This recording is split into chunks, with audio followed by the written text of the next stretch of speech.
Hello guys, আসসালামু আলাইকুম। কেমন আছেন আপনারা? সাইমা এক্সপ্লেন চ্যানেলে আপনাদের স্বাগতম। আজ আমি এক্সপ্লেইন করব ফাইনাল ডেস্টিনেশন মুভির পার্ট 3। মুভিটির পার্ট 3 মুক্তি পায় 2006 সালে, আর এই মুভিটির IMDb rating 5.8 out of 10। Final destination মুভির এক্সপ্লেইন পার্ট 1 এবং পার্ট 2 না দেখে থাকলে পার্ট 3 বুঝতে পারবেন না, কারণ একটা পার্ট আরেকটা পার্টের সঙ্গে রিলেটেড। ফাইনাল ডেস্টিনেশন মুভির এক্সপ্লেইন পার্ট 1 এবং পার্ট 2 আমার চ্যানেলে আপলোড করা আছে। আমি ডিসক্রিপশন বক্স এবং পিন কমেন্টে লিংক দিয়ে দিব। মুভি শুরু হয় একটা অ্যামেজিং পার্ক দেখিয়ে, এবং সেখানে লেখা ছিল তুমি কি ভাগ্যে বিশ্বাসী। এরপর সেখানে 4 ফ্রেন্ডকে দেখানো হয়, আর তারা ছিল বয়ফ্রেন্ড গার্লফ্রেন্ড। 3 ফ্রেন্ড যখন রাইডে ছিল, নিচে একজন তাদের ছবি তুলছিল, তার নাম ওয়েন্ডি, আর সেই এই মুভির প্রধান চরিত্র। তার ফ্রেন্ড 3 জনের নাম হলো কেভিন, কেরি ও জেসন। কেভিন জেসনকে জিজ্ঞাসা করে, যখন তুই রাইডে ছিলি তখন তোর অনুভূতি কেমন ছিল? মনে কর সেখানে যদি আগুন লাগতো বা ক্র্যাশ করতো। তখন ওয়েন্ডি বলে, তোমার জন্য আমাদের জীবন অন্যদিকে মোড় নিত। এরপর জেসন বলে, আমরা এখন রোলার কোস্টারের দিকে যাচ্ছি, কারণ 9টা 15 পর্যন্ত আমরা আমাদের পাস ব্যবহার করতে পারবো।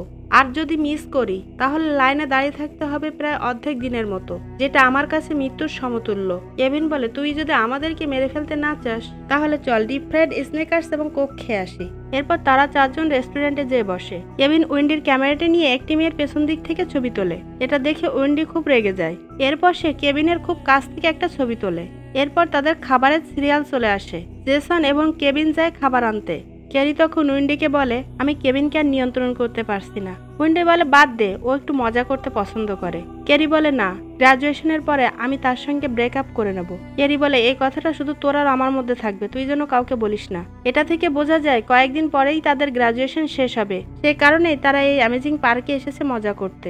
কেভিন 2টা মেয়েকে দেখিয়ে উইন্ডিকে বলে, ওদের ছবিও তোলো। তাদের দুজনের ভিতরে একজনের নাম অ্যাশলি এবং অন্যজনের নাম অ্যাশলিন। তাদের 2 বান্ধবীর ভিতরে খুবই মিল। তারা একজন অন্যজনকে ছাড়া কোনো কাজই করে না। তারা সেই সময় একটা গেম খেলছিল এবং গেমটি তারা জিতে যায়। গেমটি জেতার পরে তারা তাদের প্রাইজ চায়। প্রাইজ হাতে নিয়ে তারা যখন আনন্দ করছিল, উইন্ডি তখন তাদের একটা ছবি তুলে রাখে। সে এই ছবিগুলো তুলে রাখছে ইয়ারবুকে রাখার জন্য। তারা যখন সেখান থেকে চলে আসছিল, উইন্ডি দেখে তার ছোট বোন জুলিও এখানে এসেছে, সঙ্গে জুলির বান্ধবীরাও আছে। উইন্ডি তখন তার বোনকে জিজ্ঞাসা করে, তুমি যে এখানে এসেছো মা কি সেটা জানে?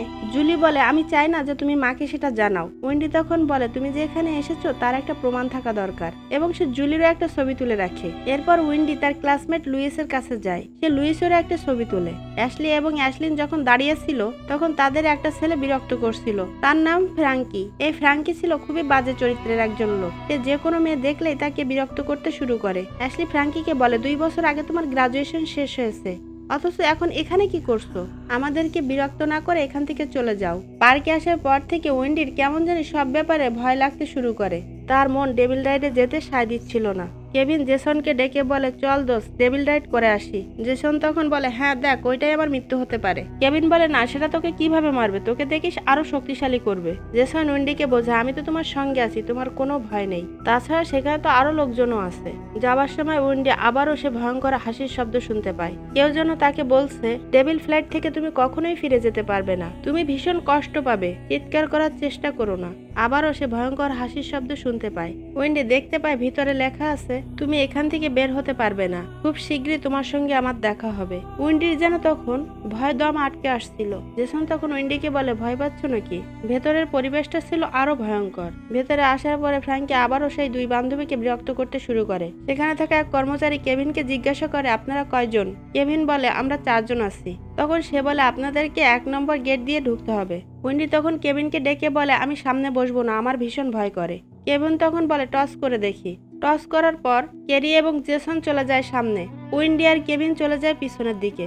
যাবার সময় জেসন কেভিনকে বলে, দোস্ত, আমার সম্পর্কে ভালো ভালো কথা বলবি আর ওকে দেখে রাখবি। কেভিন বলে, তুই চিন্তা করিস না, আমি ওকে দেখে রাখবো। এরপর একে একে যে যার সিট নিয়ে বসতে শুরু করে। ফ্র্যাঙ্কি যে বসে অ্যাশলিনদের পেছনে, যেন সে আরো ভালোভাবে তাদেরকে বিরক্ত করতে পারে। কেভিন সেই সিট থেকে ফ্র্যাঙ্কিকে উঠিয়ে দিতে চায়, কিন্তু ফ্র্যাঙ্কি সেখান থেকে ওঠে না। অ্যাশলিও তার বান্ধবী পেছন দিকে তাকিয়ে দেখে আপরটা তাদের পেছনের ছিটেই বসে আছে। ফ্র্যাঙ্কি তাদের দিকে তাকিয়ে হাসতে হাসতে বলে, জানো, আমি মেয়েদেরকে খুবই সম্মান করি। এরপর সে আবারও ভিডিও করতে শুরু করে।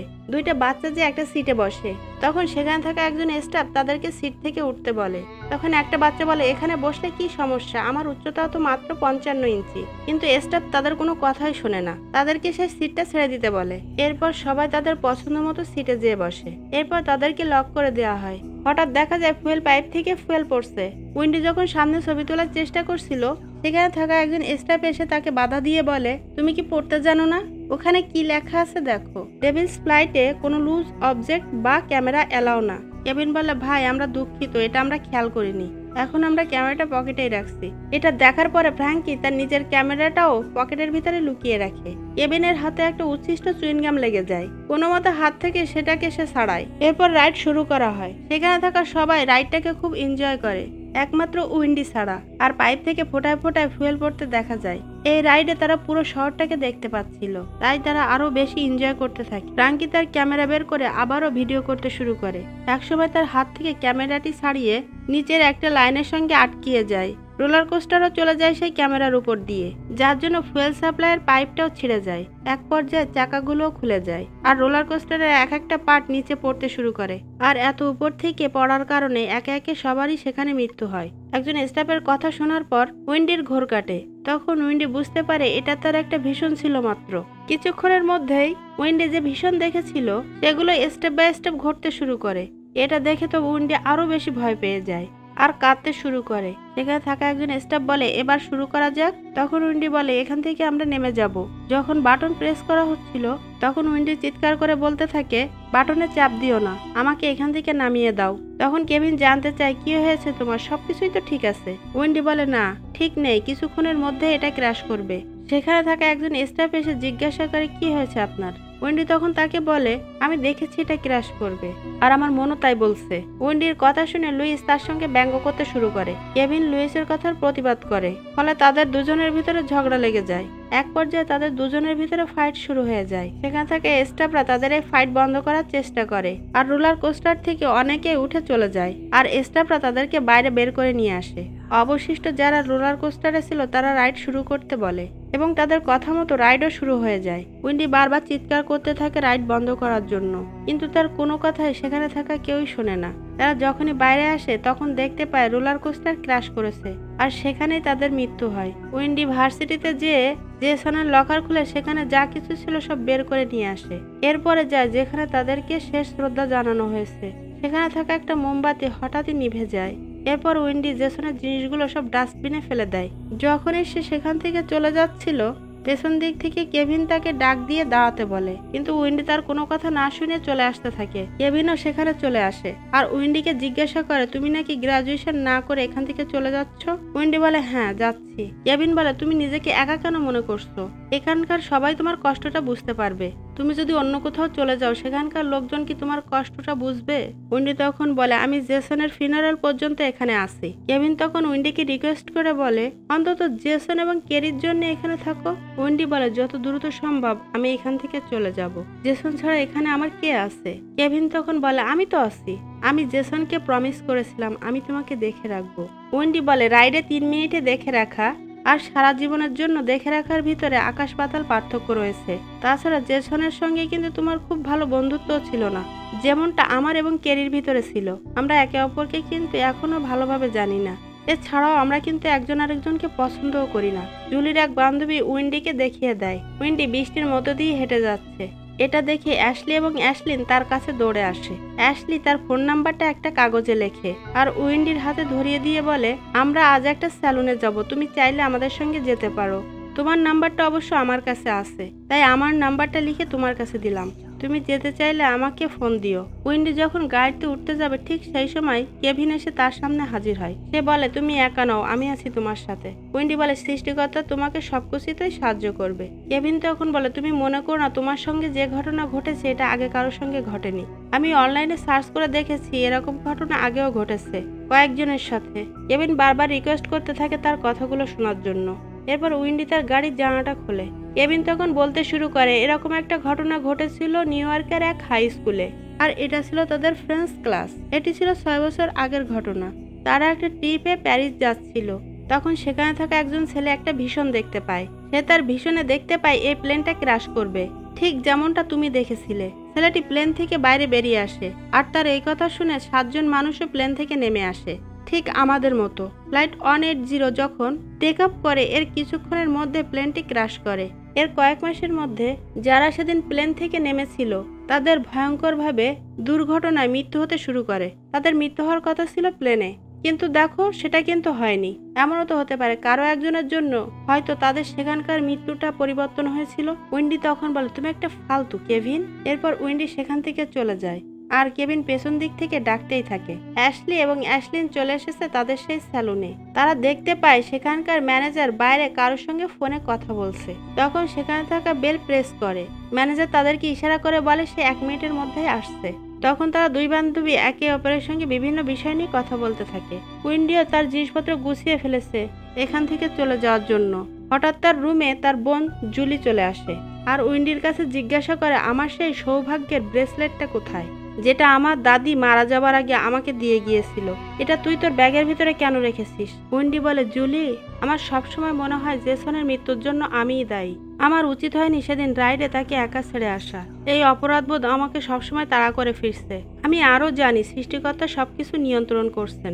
আমি চাইলেও হয়তো তাকে বাঁচাতে পারতাম না, কিন্তু এখন আমার মনে হচ্ছে আমি যদি সেদিন সেটা থামানোর চেষ্টা করতাম, তাকে যদি রাইড থেকে নামিয়ে আনতাম, তাহলে হয়তো এত বড় দুর্ঘটনা ঘটতই না। আমার মাঝে মাঝে মনে হয় আবার যদি দ্বিতীয়বার সুযোগ পেতাম তাহলে অবশ্যই আমি তাকে বাঁচানোর চেষ্টা করতাম, কিন্তু সেটা আমার পক্ষে আর কখনোই সম্ভব হবে না। আমি তোকে আমার অনুভূতিটা বোঝাতে পারবো না, এমনকি আমি বাবা মাকেও এ কথা বলতে পারবো না। আর এই কষ্ট ভোলার জন্য আমি সবকিছু ছেড়ে একদিন চলে যাব। তখন তুই দেখতে পাবি সবকিছু তোর কাছেই আছে। জুলি বলে, হ্যাঁ, আমি সবকিছু বুঝেছি।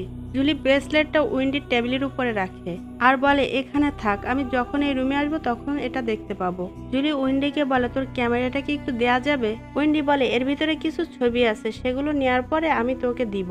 তাছাড়া ক্যামেরায় চার্জও কম আছে, তুই তাহলে পরে নিস। উইন্ডি রাজি হয়ে সেখান থেকে চলে যায়। স্যালুনের ম্যানেজার সরি বলে রুমের ভিতরে আসে আর বলে, আমি তোমাদেরকে অনেকক্ষণ অপেক্ষা করিয়ে রেখেছি।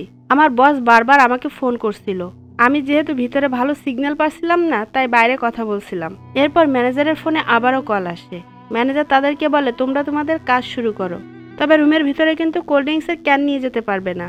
এরপরে সে আবারও কথা বলার জন্য রুমের বাইরে চলে যায়। রুমের দরজাটা যেন লক না হয়ে যায়, তাই সে দরজায় একটা ক্রিমের টিউব লাগিয়ে রাখে। উইন্ডি যখন জেসনের ছবি দেখছিল তখন রুমের ভিতরে বাতাস হচ্ছিল। উইন্ডি এবং তার বান্ধবী ট্রেনিং এর জন্য প্রিপারেশন নিতে শুরু করে। উইন্ডি যখন জেসনের ছবি দেখছিল তখন সে জুম করে দেখতে পায় রোলার কোস্টারের লাইন ছাড়ানো ছিল। অ্যাশলিকে বলে, তুমি এখানে ড্রিঙ্কস কেন নিয়ে এসেছো? অ্যাশলি তখন কোনো কিছু না দেখে ক্যানটা ভোল্টমিটারের উপরে রাখে। হঠাৎ টিউবের মুখটা খুলে ক্রিমগুলো সব বাইরে পড়ে যায় আর দরজাটাও লক হয়ে যায়। তারা দুই বান্ধবী গান শুনছিল এবং গানের তালে তালে নাচও করছিল। ক্যানের চারিপাশে জমে থাকা পানিগুলো যেয়ে পড়ে ভোল্টমিটারের উপরে আর ভোল্টমিটারের ভিতরে শর্ট সার্কিট হয়। উইন্ডি তার তোলা ছবিগুলো একে একে দেখতে থাকে। একসময় তার চোখের সামনে আসে অ্যাশলি এবং অ্যাশলিনের ছবিটা। সে তাদের ছবিতে আগুনের ফ্লেম দেখতে পায়। তখন সে ভাবে ছবির ভিতরে ফ্লেম আসলো কোথা থেকে। সে আরো বুঝতে পারে অ্যাশলিদের সাথে হয়তো খারাপ কিছু ঘটতে চলেছে। তখন সে অ্যাশলিকে ফোন করে। অ্যাশলি যেহেতু সেই সময় মেসেজ নেওয়ার কাজে ব্যস্ত ছিল, তাই সে ফোনটা পিক আপ করতে পারে না। ফোনটা ভাইব্রেট করতে করতে একটা সেলফের উপরে যেয়ে পড়ে আর সেলফের ওই কাঠটি বক্স দুইটাকে আটকে ফেলে। সেখানে টেম্পারেচার আস্তে আস্তে বাড়তে থাকে। তারা দুজন বাইরে বের হওয়ার অনেক চেষ্টা করে, কিন্তু বেরোতে পারে না। অতিরিক্ত তাপমাত্রা বৃদ্ধির কারণে সেখানে বড় ধরনের একটা ব্লাস্ট হয় আর সেখানেই অ্যাশলি ও তার বান্ধবী মারা যায়। পরের দিন তাদের ফিউনারেল অনুষ্ঠিত হয়। সেখানে ফাদার সবার উদ্দেশ্য করে বলেন, আমাদের জীবনের উপরে যে শুধু আমাদেরই কর্তৃত্ব চলবে এটা ঠিক না। মৃত্যু কিন্তু জীবনকে নিয়ন্ত্রণ করে, আর এই মৃত্যুর মধ্য দিয়ে জীবনের পরিসমাপ্তি ঘটে। মৃত্যুর পরের জীবনটাই হলো আসল জীবন। ভালো কাজের জন্য স্বর্গ এবং খারাপ কাজের জন্য নরকে পাঠানো হয়। অনেককে দেখা যায় অল্প বয়সেই মারা যেতে, যে কারণে আমরা ভীষণ কষ্ট পাই।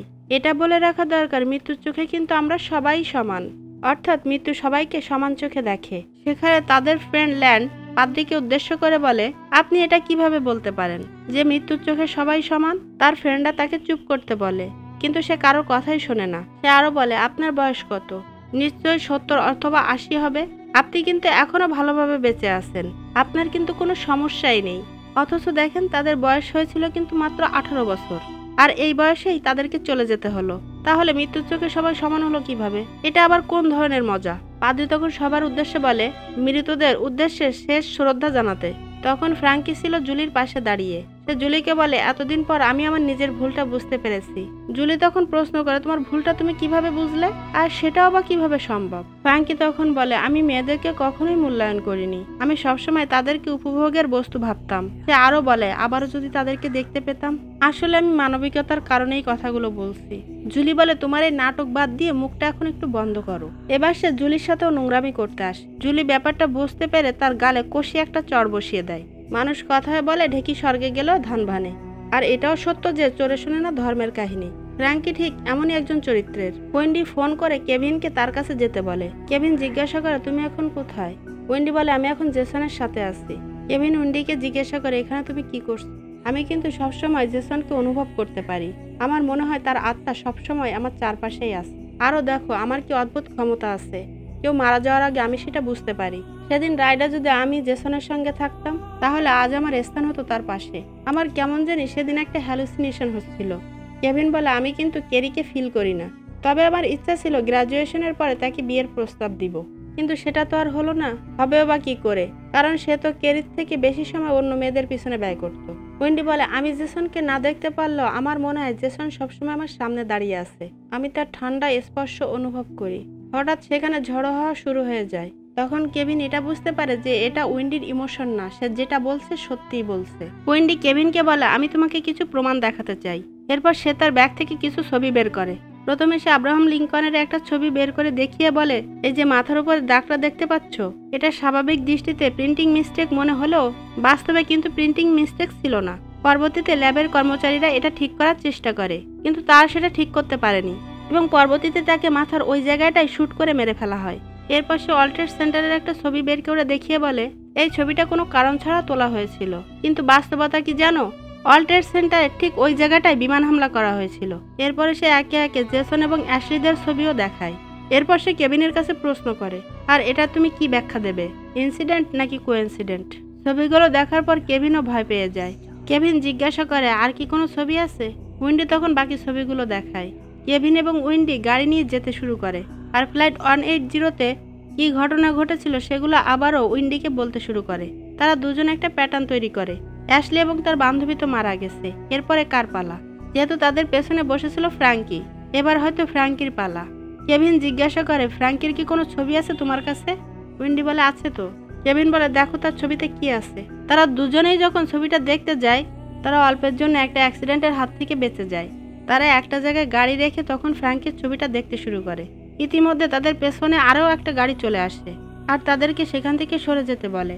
হঠাৎ করে সেখানে পরিবেশটা অন্যরকম হতে শুরু করে। সেখানে থাকা কনস্ট্রাকশনের একটা ট্রাক প্রায় তাদেরকে চাপা দিচ্ছিল। উইন্ডি তখন চিৎকার করে ড্রাইভারকে থামতে বলে। এমন সময় তার চোখ পড়ে পিছন দিকে। সে খেয়াল করে পিছন দিক থেকে ড্রিঙ্কসের সেই কাভার্ড ভ্যানটা তাদের দিকে তেড়ে আসছে, আর ভ্যানকে ধরার জন্য পেছনে তার ড্রাইভার দৌড়াচ্ছে। কেভিন আর উইন্ডি তাদের গাড়ির সামনের গ্লাস ভেঙে বাইরে বেরিয়ে আসে, আর ভ্যানটা যে সোজা আঘাত করে ফ্র্যাঙ্কির গাড়ির পেছন সাইডে। সেখানেই ফ্র্যাঙ্কির মৃত্যু হয়। ফ্র্যাঙ্কির গলার চেনটা দেখে তারা নিশ্চিত হয় যে এটা ফ্র্যাঙ্কি ছিল। ড্রিঙ্কসের এই ভ্যানটাকে কিন্তু আমরা দ্বিতীয় পর্বেও দেখেছিলাম। এরপর সেখানে পুলিশ আসে এবং ফ্র্যাঙ্কির লাশটাকে নিয়ে যায়। উইন্ডি কেভিনকে বলে, এরপরে মনে হয় আমাদের পালা। কেভিন তখন তাকে বিভিন্নভাবে সাহস দিতে থাকে। উইন্ডি কেভিনকে তার বাসায় নিয়ে যায় আর সব ছবিগুলো ভালো করে দেখাতে থাকে। তারা যখন রোলার কোস্টারে উঠেছিল, তখন সেখানে থাকা একজন স্টাফ ক্যামেরার সামনে হাত রেখে তাদেরকে ছবি তুলতে বাধা দেয়, যে কারণে তারা দেখতে পাচ্ছে না যে তাদের সামনে কারা আছে। তবে তারা এটুকু ধারণা করে যে তাদের সামনে ল্যান লুইস এবং ইরিন ছিল। একসময় তাদের সামনে কেরির ছবি চলে আসে। কেভিন তখন ইমোশনালি কাঁদতে থাকে। এরপর তাদের সামনে ফ্র্যাঙ্কির আরেকটা ছবি আসে। সেখানে ফ্র্যাঙ্কির মাথার কাছে একটা ফ্যান দেখা যাচ্ছিল, আর ফ্র্যাঙ্কির মৃত্যুটাও হয় ফ্যানের কারণে মাথা ফেটে। উইন্ডি কেভিনকে বলে, এই ছবির মাধ্যমে আমরা ক্লু পেয়ে যাচ্ছি, অর্থাৎ কার মৃত্যু কি দ্বারা হবে। কেভিন বলে, এবার লুইসের ছবিটা বের করো। ছবিতে লুইসের হাতে একটা হ্যামার দেখা যাচ্ছিল। কেভিন তখন বলে, লুইস এখন ফুটবল ট্রেনিং ক্যাম্পে আছে, আর সেই টিমটাকে ডাকা হয় সুলতান নামে। এটা লুইসের জন্য একটা ক্লু হতে পারে। উইন্ডি তখন কেভিনকে জিজ্ঞাসা করে, তোমার ছবি কি দেখতে চাও? কেভিন তখন জিজ্ঞাসা করে, আমার ছবি কি আছে এখানে? উইন্ডি বলে, হ্যাঁ অবশ্যই আছে। কেভিন তখন বলে, না, আমি আমার ছবি দেখতে চাই না। এটা বলে সে চেয়ার থেকে উঠে যায়। উইন্ডি জিজ্ঞাসা করে, কেন তুমি তোমার ছবি দেখতে চাও না? কেভিন বলে, তোমার কি মনে হয় আমার ছবি আমার দেখা উচিত?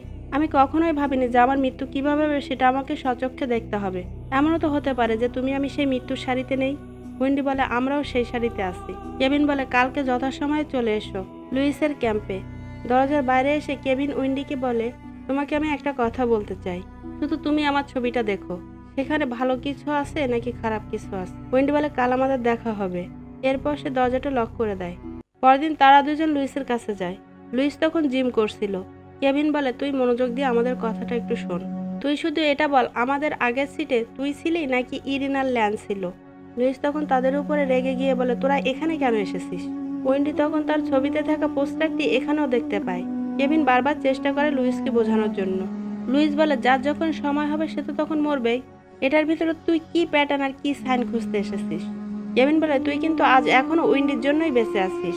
লুইস বলে, না, আমি আমার জন্যই বেঁচে আছি। লুইস আরও বলে, আমি 35 বার আমার স্কুলের হয়ে খেলায় অংশগ্রহণ করেছি, কোনোদিন সামান্য একটা ইনজুরিও আমার হয়নি। উইন্ডি খেয়াল করে সেখানে ভাল্লুকের একটা পুতুল আছে। একটা লোক এসে ভাল্লুকের হাতের উপরে ঘুষি দিয়ে বসে, আর ভাল্লুকের হাতে থাকা নখ ছিটকে যে আরেকজনের চোখে লাগে। লোকটির হাত থেকে ভার উত্তোলনটি পড়ে যায়, এতে করে সেখানে থাকা তলোয়ার দুটো খুলে যায়, আর লুইস যেটার সাহায্যে জিম করছিল তার তার কেটে ফেলে। লুইস তখন চিৎকার করে বলতে থাকে, দেখেছিস, মৃত্যু আমার কিছুই করতে পারবে না। হঠাৎ দুই পাশে দুইটা স্ট্যান্ড এসে লুইসের মাথাটাকে একেবারে পেস্ট বানিয়ে দেয়। এই ঘটনার আকস্মিকতায় উইন্ডি এবং কেভিন আরও ভেঙে পড়ে। উইন্ডি তখন কাঁদতে কাঁদতে কেভিনকে বলে, কত মানুষ স্বপ্ন দেখে, দুঃস্বপ্ন দেখে, আমি শুধু মৃত্যু দেখি, তাও বাস্তবে আমার চোখের সামনে। কেন শুধু এগুলো আমার সাথেই ঘটে? আমি চাই এইগুলোর হাত থেকে মুক্তি পেতে।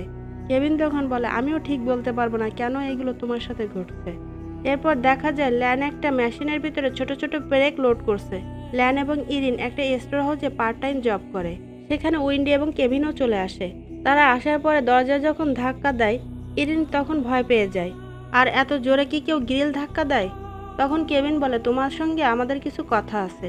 এরপর রোলার কোস্টারে কি হয়েছিল সেগুলোও তাকে বলে, আর ছবি দেখিয়ে জানতে চায়, তোমরা রোলার কোস্টারে কোথায় বসেছিলে আর তোমাদের সামনে পেছনে কারা ছিল। এরপর সেখানে দেখা যায় অস্বাভাবিক কিছু ঘটতে। তারা সবাই কিছুটা ভয় পেয়ে যায়। ইরিন তখন বলে, আমার তো তেমন কিছু মনে নেই, তবে হয়তো ল্যান কিছু বলতে পারবে। ল্যান তখন তাদের সঙ্গে মজা করতে শুরু করে। উইন্ডি বলে, ল্যান, মজা করো না, এটা আমাদের জীবন মরণের প্রশ্ন। উইন্ডি কেভিনকে ডেকে বলে, দেখো, ছবিতে কিন্তু এরকম একটা ব্যানার ছিল। তারা আবারও জিজ্ঞাসা করে, তোমাদের কি মনে পড়েছে তোমাদের আশেপাশে কারা বসেছিল? ল্যান তখন বলে, মৃত্যু নিয়ে এত উদ্বিগ্ন হচ্ছ কেন? মৃত্যু তো একদিন আসবেই, সবাইকে একদিন মরে যেতে হবে, এটাই তো স্বাভাবিক। দেখা যায় সেখানে থাকা একটা মেশিন নিজে নিজেই কাজ করছে। সেখানে গোছানো সব জিনিসপত্রগুলো সে এলোমেলো করে চলেছে, কিন্তু এটা তারা কেউই খেয়াল করেনি। উইন্ডি নিচের দিকে তাকিয়ে খেয়াল করে সেখানে পড়ে থাকা কাঠের গুঁড়াগুলো ঘুরছে, কিন্তু সেখানে তো কোনো ফ্যানই চলছে না। হঠাৎ উপর থেকে বিভিন্ন জিনিস এসে তাদের উপরে পড়তে শুরু করে। তারা যে যেভাবে পারে বাঁচার জন্য চেষ্টা শুরু করে। সেখানে একটা কাপড়ের তৈরি ফোলানো ব্যাগ ছিল। একটা সুচালো আকৃতির কাঠ দিয়ে সেটাকে ছিদ্র করে দেয়, আর তার উপরে জমে থাকা কাঠের গুঁড়াগুলো পড়ে ইরিনের চোখের মধ্যে। ইরিন যে পাশে একটা সেলফের উপরে যেয়ে পড়ে, আর সেখানে ছিল ওই মেশিনটা। মেশিনের চাপ লাগার সাথে সাথে সেখানে থাকা ব্রেকগুলো তার মাথার ভিতরে গেঁথে যায়, আর সেখানে ইরিনের মৃত্যু হয়। এরপর দেখা যায় উইন্ডি পুলিশ স্টেশন থেকে বের হচ্ছে। কেভিন বাইরে তার জন্য অপেক্ষা করছিল। কেভিন উইন্ডিকে জিজ্ঞাসা করে, তারা তোমাকে কি জিজ্ঞাসা করেছিল? আমি ছবির কথা বলেছি এবং ফ্লাইট 180-র কথাও বলেছি। কেভিন বলে, পুলিশরা কি তোমার কথা বিশ্বাস করেছে? উইন্ডি বলে, দেখে তো মনে হলো বিশ্বাস করেনি, তারা আমাকে পাগল ভেবেছে। কেভিন বলে, বাবা এসেছে আমাকে বাসায় নিয়ে যাওয়ার জন্য। উইন্ডি বলে, আমরা যদি একসঙ্গে থাকি তাহলে হয়তো মৃত্যু আমাদের কিছু করতে পারবে না। কেভিন বলে, তুমি চিন্তা করো না, কিছুক্ষণ পরেই আমি চলে আসছি। এরপর কেভিন উইন্ডিকে বিদায় জানিয়ে সেখান থেকে চলে যায়। তখন দেখা যায় ল্যান উইন্ডি এবং কেভিনকে ফলো করছে। উইন্ডির রুমে এসে জুলি বলে, আমি আমার কয়েকজন বন্ধুর সঙ্গে একটা অনুষ্ঠানে দেখা করতে যাচ্ছি। তখন উইন্ডি তার টেবিলের উপরে মাথা রেখে ঘুমাচ্ছিল। জুলি তার ব্রেসলেটটা উইন্ডির টেবিলের উপরে দেখতে পায়, আর সেটা সে সঙ্গে করে নিয়ে যায়। উইন্ডির যখন ঘুম ভাঙে সে তখন আবারও পিসিতে ছবিগুলো দেখতে শুরু করে। হঠাৎ তার চোখ আটকে যায় ব্রেসলেটের দিকে। সে জুম করে দেখতে পায় এটা ছিল জুলির ব্রেসলেট। সে তখন তার সামনে থাকা ব্রেসলেটটি খুঁজতে থাকে, কিন্তু খুঁজে না পেয়ে সে দৌড়ে জানালার কাছে যায়, আর সে তখন দেখতে পায় জুলি তার বান্ধবীদের সঙ্গে যাচ্ছে। এরপর উইন্ডি জুলিকে ফোন করে। জুলি বলে, আমি এখন ব্যস্ত আছি, পরে কথা বলবো। তখন উইন্ডি কেভিনকে ফোন করে, আর তার কাছে জানতে চায় জুলি সেদিন রোলার কোস্টারে কোথায় বসেছিল। কেভিন বলে, সেটা তো আমি বলতে পারবো না। উইন্ডি বলে, জুলি তার বান্ধবীদের নিয়ে একটা অনুষ্ঠানে গেছে। তখন কেভিন বলে, আমি সেখানেই আছি এবং সিকিউরিটির দায়িত্ব পালন করছি। উইন্ডি বলে, আমি শিওর এবার জুলি এবং তার বান্ধবীর পালা, কারণ সেদিন আমাদের সামনে জুলি এবং তার বান্ধবী বসেছিল। ওয়েন্ডি বলে, আমি বের হচ্ছি অনুষ্ঠানে আসার জন্য। তখন কেভিন উইন্ডিকে অনুরোধ করে বলে, তুমি আসার আগে আমার ছবিটা একটু দেখে এসো। উইন্ডি যখন দেখতে যায় দেখে প্রথমেই উইন্ডির ছবি। উইন্ডি কেভিনকে বলে, আমার ছবিতে তো আমি কোনো ক্লুই খুঁজে পাচ্ছি না। এরপর যায় সে কেভিনের ছবি দেখতে। সে কেভিনকে বলে, তোমার মুখের উপরে এত পরিমাণ ফ্ল্যাশ লাইট পড়েছে যে ছবি সাদা দেখা যাচ্ছে। কেভিন বলে, কেমন দেখা যাচ্ছে, মুখের উপরে আগুনের ঝলকানি? উইন্ডি যখন সেই অনুষ্ঠানে যাচ্ছিল তখন একের পরে এক সে বাধার সম্মুখীন হচ্ছিল। হঠাৎ তার গাড়ির ভিতরের FM রেডিওটি চালু হয়ে যায় নিজে নিজে, আর সেই চ্যানেলে একটা গান শুরু হয়। গানের কথাগুলো ছিল খুবই রহস্যজনক। কেভিন তখন তার চারপাশটা ভালো করে দেখতে থাকে। সে খেয়াল করে একজন লোক সেখানে একটা ঘোড়া বেঁধে রাখছে। সেখানে অনেক বাজি পটকা রাখা হয়েছে অনুষ্ঠানটি সেলিব্রেট করার জন্য। কেভিন এবং উইন্ডি সেখানে জুলিকে খুঁজতে শুরু করে। কেভিন হঠাৎ জুলিকে দেখতে পায়। সে দৌড়ে এসে জুলিকে বলে, তোমরা তিনজন আমার সঙ্গে একটু সাইডে আসো, তোমাদের সঙ্গে কথা আছে। জুলি বলে, কি কথা, এখানেই বলো। তখন কেভিন বলে, দেখো জুলি, এটা তোমার নিজের নিরাপত্তার জন্য বলছি। জুলি বলে, তাহলে তো ঠিকই আছে। জুলি মনে করেছে কেভিন তার বন্ধুদের সঙ্গে আড্ডা দিতে দেবে না বলেই তাকে এখান থেকে নিয়ে যাচ্ছে। জুলি কেভিনকে রাগ দেখিয়ে সেখান থেকে চলে যায়। এরই মধ্যে সেখানে বাজি পটকা ফুটিয়ে অনুষ্ঠান শুরু করা হয়। আর এই বাজি পটকার শব্দে ঘোড়াটি ভয় পেতে থাকে। এটা খেয়াল করে সেখানে থাকা দুইটা ছেলে। তারা নিজেরা দুইটা বাজি আনে আর তাতে আগুন জ্বালিয়ে গুহাটির পাশে রাখে। গুহাটি তখন সেখান থেকে পালাতে শুরু করে। সেখানে একের পর এক যতই বাজি পটকা ফাটছে, গুহাটি ভয় পেয়ে আরো দ্রুত দৌড়াচ্ছে। গুহাটি জোরে দৌড়ে এসে কেভিন এবং জুলিকে ধাক্কা দিয়ে মাটিতে ফেলে দেয়, আর ঘোড়ার দড়িটি জুলির গলায় পেঁচিয়ে যায়। গুহাটি যখন জুলিকে টেনে হিঁচড়ে সেখান থেকে নিয়ে যেতে থাকে, কেভিন একটি তলোয়ার আনে এবং দড়িটি কেটে দেয়। জুলি তখন কাঁদে আর বলে, আমাকে এখান থেকে নিয়ে যাও। উইন্ডি তখন জুলিকে বলে, আমার কথা শোন এবং আমার একটা প্রশ্নের উত্তর বল। সেদিন রোলার কোস্টারে তোর পাশে কে বসেছিল? দেখা যায় সেখানে উইন্ডির দুই বান্ধবীও দৌড়ে চলে এসেছে। এরপর দেখা যায় পুলিশরা ঘোড়াটিকে নিয়ে মাঠের একটা সাইডে দাঁড়িয়েছিল। আবার যখন বাজি পটকা ফাটতে শুরু করে তখন ঘোড়াটি আবারও পালানোর চেষ্টা করে। ঘোড়াটি ছিল সেখানে থাকা একটা ফ্ল্যাগে বাঁধা। হঠাৎ জুলির বান্ধবী যখন উঠে দাঁড়ায় তখন ফ্ল্যাগটি উড়ে আসে আর জুলির বান্ধবীর শরীর ভেদ করে ভিতরে ঢুকে যায়। কেভিন যখন ঘোড়াটিকে নিয়ন্ত্রণে আনার চেষ্টা করছিল তখন ঘোড়াটি কেভিনকে লাথি মেরে ফেলে দেয়, আর পাশে থাকা একটা সাসলিকের স্টিক যেয়ে পড়ে গ্যাসের সিলিন্ডারের পাইপে। পাইপ ছিদ্র হয়ে সেখান থেকে গ্যাস বেরোতে শুরু করে এবং একটা ব্লাস্ট হয়, আর ওই ব্লাস্টের কারণে কেভিনের মুখ পুড়ে যায়। জুলি এবং উইন্ডি কেভিনকে সেখান থেকে উদ্ধার করে ফার্স্ট এইড বক্সের কাছে নিয়ে যেতে থাকে। দেখা যায় সেখানে ল্যান চলে এসেছে। উইন্ডি তখন বলে, এখান থেকে আমাদের দ্রুত চলে যেতে হবে, তা না হলে ল্যানই হবে আমার মৃত্যুর কারণ ছবি তোলার আগে আমি ল্যানের শার্টটা পরেছিলাম। তখন ল্যান তাদেরকে ডেকে বলে, এই তোমরা কোথায় যাচ্ছ? আমি তো এসেছি এই অনুষ্ঠান এনজয় করার জন্য, তোমরা এখান থেকে পালিয়ে যাচ্ছ কেন? ও, এবার বুঝতে পেরেছি, আমার জন্য উইন্ডির মৃত্যু হবে তাই? ল্যান চিৎকার করে বলতে থাকে, আমি মৃত্যুকে থামাবো, আমার কখনো মৃত্যু হবে না। অতিরিক্ত বাজি পটকা ফাটার জন্য ক্রেন ছাড়িয়ে ল্যানের গায়ের উপরে পড়ে, আর সেখানে ল্যানের মৃত্যু হয়। সেখান থেকে 5 মাস পরের ঘটনা দেখানো হয়। একটা ট্রেনে করে উইন্ডি তার রুমমেট এবং তার ফ্রেন্ড যাচ্ছিল, আর সেই দিনটা ছিল থ্যাঙ্কস গিভিং ডে। হঠাৎ উইন্ডি খেয়াল করে তার পেছনে একটা ছেলে গিটার হাতে গান করছে, আর গানটা ছিল তার FM এ শোনা সেই গান। সে তখন আবারও ভয় পেতে থাকে। এরপর একটা স্টেশন আসা মাত্রই ছেলেটি রহস্যজনকভাবে উইন্ডির দিকে তাকাতে তাকাতে ট্রেন থেকে নেমে যায়। উইন্ডি খেয়াল করে তার কম্পার্টমেন্টের নম্বরটি ছিল 180। সে আবারও সেই ভয়ঙ্কর হাসিটি শুনতে পায়। এরপর সে উপর দিকে তাকিয়ে দেখে সেখানে লেখা আছে, মৃত্যু এবং ট্যাক্সের হাত থেকে তুমি কখনোই রক্ষা পাবে না। হঠাৎ ট্রেনের ভিতরে অ্যানাউন্স করা হয় পরবর্তী স্টেশনে আসা মাত্রই ট্রেন তার লাইন পরিবর্তন করবে। উইন্ডি ভয়ে ঘামতে শুরু করে এবং জানালার কাছে যেয়ে দাঁড়ায়। তখন তার ফ্রেন্ডরা জানতে চায় তার কোনো প্রবলেম হচ্ছে কিনা। উইন্ডি জানায় না, বাতাসের জন্য দরজার সামনে এসে দাঁড়িয়েছি।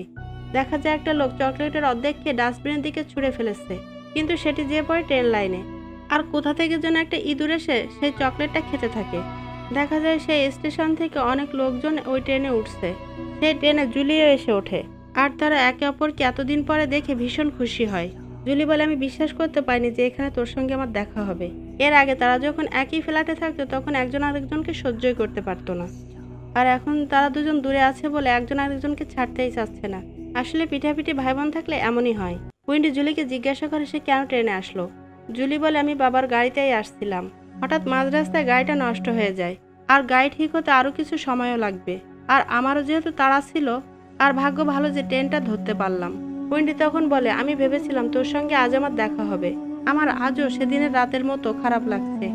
জুলি বলে, তুই, আমি এবং কেভিন সেই বিপদ থেকে বেঁচে ফিরতে পেরেছি। যেটা চলে গেছে সেটা নিয়ে আর ভাবিস না। দেখা যায় ট্রেন লাইনটা চেঞ্জ হতে, জুলি বলে, দেখ আমি কিন্তু ভয় পাচ্ছি না, আর আমি কেভিনের বাড়িতেও গিয়েছিলাম, সেও তার সুস্থ স্বাভাবিক জীবনে ফিরতে শুরু করেছে।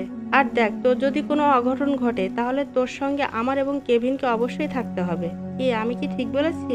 উইন্ডি তখন বলে, হ্যাঁ তুই ঠিকই বলেছিস, চল আমার রুমমেট এবং আমার ফ্রেন্ডের সঙ্গে তোর পরিচয় করিয়ে দিব। উইন্ডি যখন জুলির সঙ্গে তাদের পরিচয় করিয়ে দিচ্ছিল তখন তার চোখ পড়ে ট্রেনের কর্নারে, আর সে দেখে কেভিন সেখানে বসে আছে। উইন্ডি যে কেভিনকে জিজ্ঞাসা করে, তুমি এখানে কি করছো? কেভিন তার সিট থেকে উঠে এসে বলে, তোমরা দুই বোন তো অনেক পরিবর্তন হয়ে গেছো। উইন্ডি তখন ডেকে কেভিনকে বলে, কি পরিবর্তন দেখছো তুমি আমাদের মধ্যে? আর কত সময় ধরে তুমি এই ট্রেনে আসো? বাসা থেকে আসার পর আমি তো মাথা নিচু করে গেম খেলছিলাম, তুমি ডাক দেওয়ার পরে আমি মাথা তুলে তোমাদেরকে দেখতে পেলাম। কেভিন জানতে চায়, তুমি কি ঠিক আছো? কোনো অঘটন কি ঘটতে চলেছে?